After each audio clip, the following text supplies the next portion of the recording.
Good morning, everyone.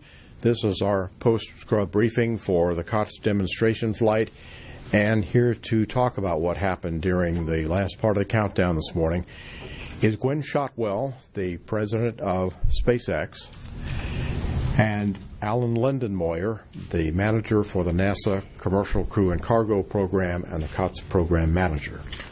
So we'll begin first with a statement from SpaceX and Gwen Shotwell. Gwen? Thanks, George. So we had a nominal countdown right until about T-minus 0.5 seconds. Engine controller noted high chamber pressure in engine 5. Software did what it was supposed to do, aborted engine 5. Then we went through the remaining engine shutdown. What we're doing now is we are detanking the vehicle, safing the flight termination system, doing what we call T-tip sweeps, which basically clears the ignition fluid, and we should have some technicians up into that engine about noon today. We'll be out there looking for whatever we can find, and we'll put out a statement as soon as we find root cause. The next attempt, assuming whatever we see is repairable, we will go in and try another day on the 22nd. We're looking at a backup day on the 23rd as well. NASA's already taken a look at that day and is go.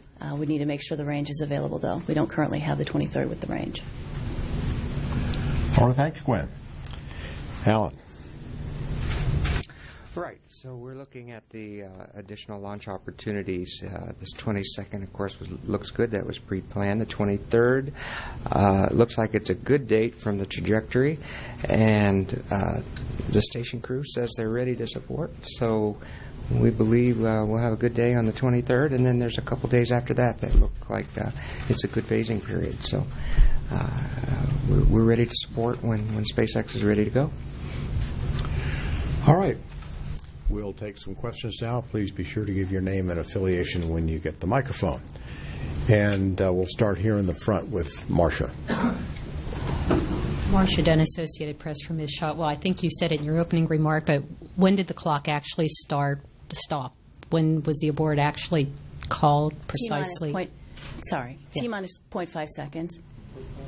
0.5.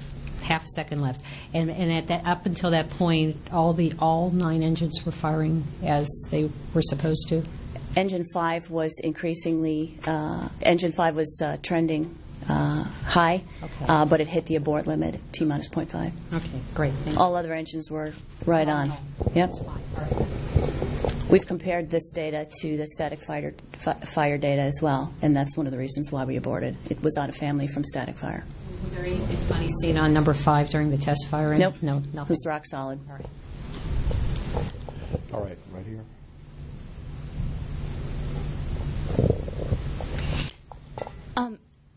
Can you give your name and affiliation? Sorry, this is Clara Moskowitz with Space.com.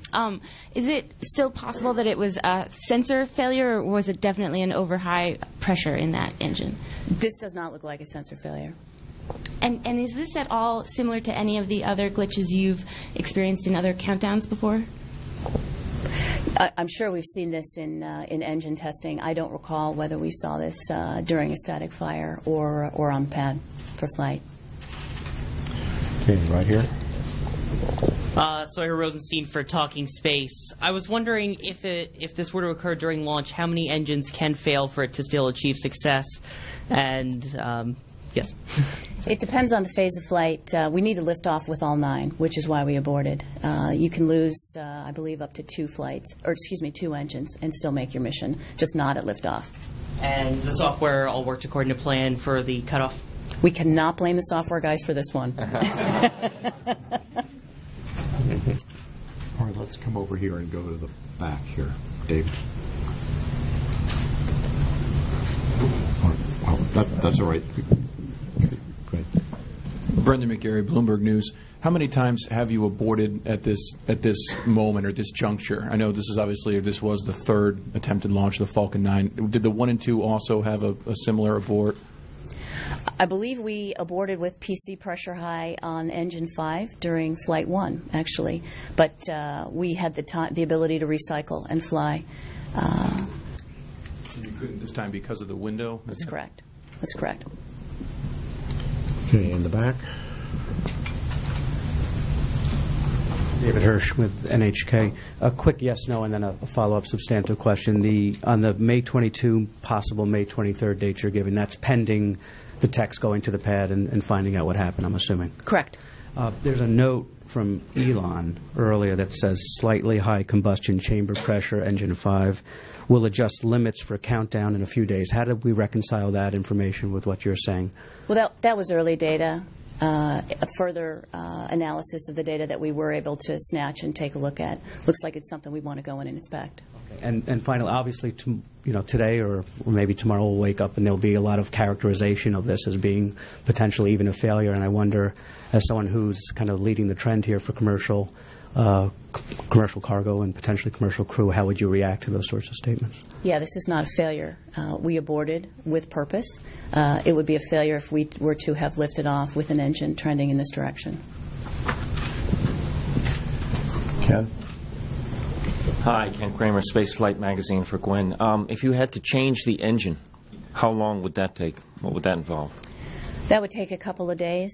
We are looking at that operation. However, we do have the next vehicle here at the Cape in our hangar. So we'll be looking at taking engine 5 off of that vehicle and looking at the op to put it on this one if necessary. Well, that's still the same amount of time, though, isn't it? If you took the engine off of one rocket and put it on the other, or what are you saying? I'm not sure.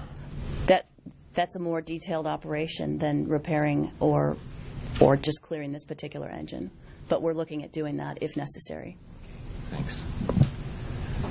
All right, let's go to the telephones. I think we have one phone-in question. Go ahead, Max.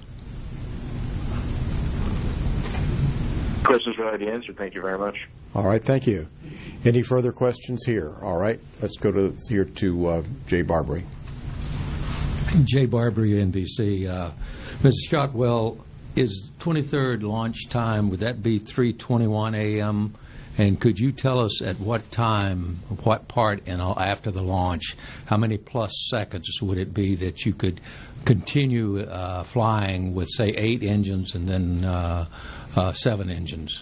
You say you have to have all 9 to lift off, but somewhere along there you can get along with 8 and then you can get along with 7. Can you tell us where that is?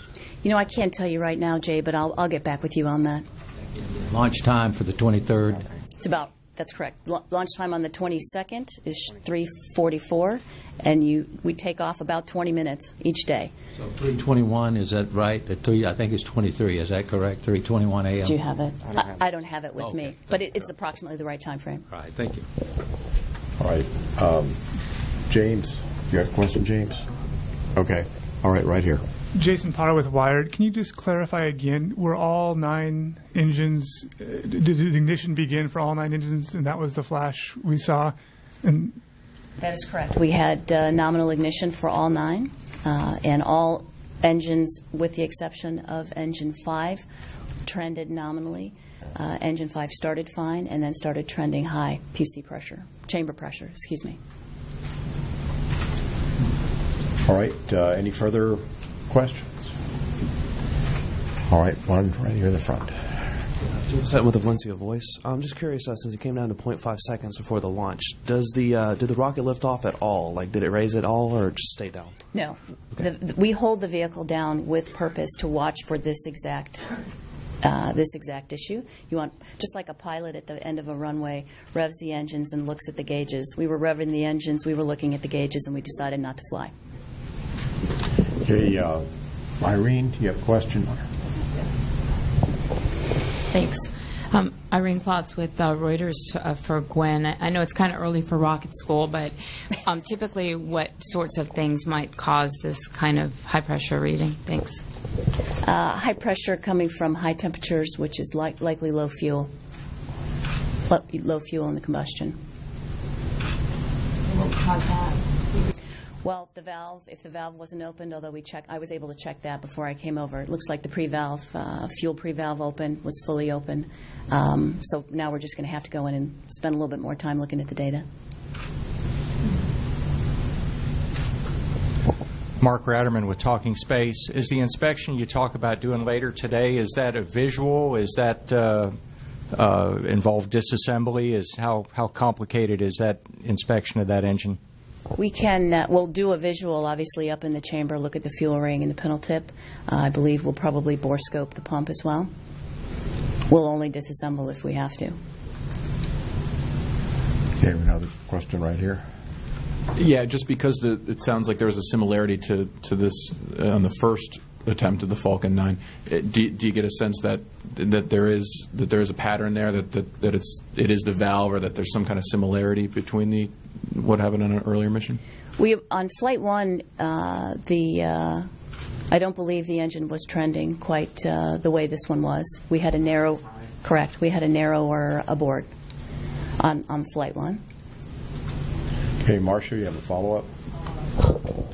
We were told you were going to try every 3 days, and so now you've got just a one-day difference between the 22nd and 23rd. Could you explain why 23rd is possible now, when it wasn't really in the mix before?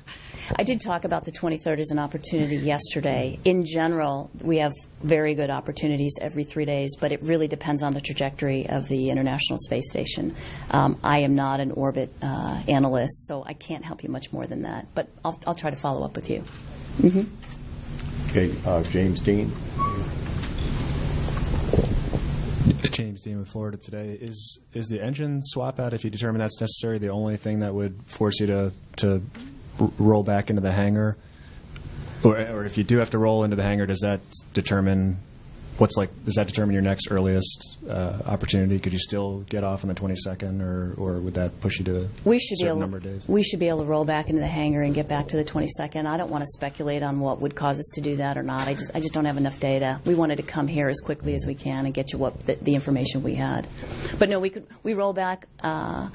roll in and roll back by the 22nd. All right, any more questions?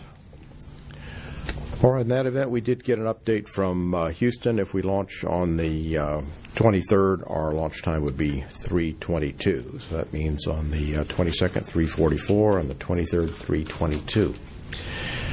All right, in that event, that will conclude this briefing. Thank you. Shoot, I wanted to mention the kids, the Nanorex.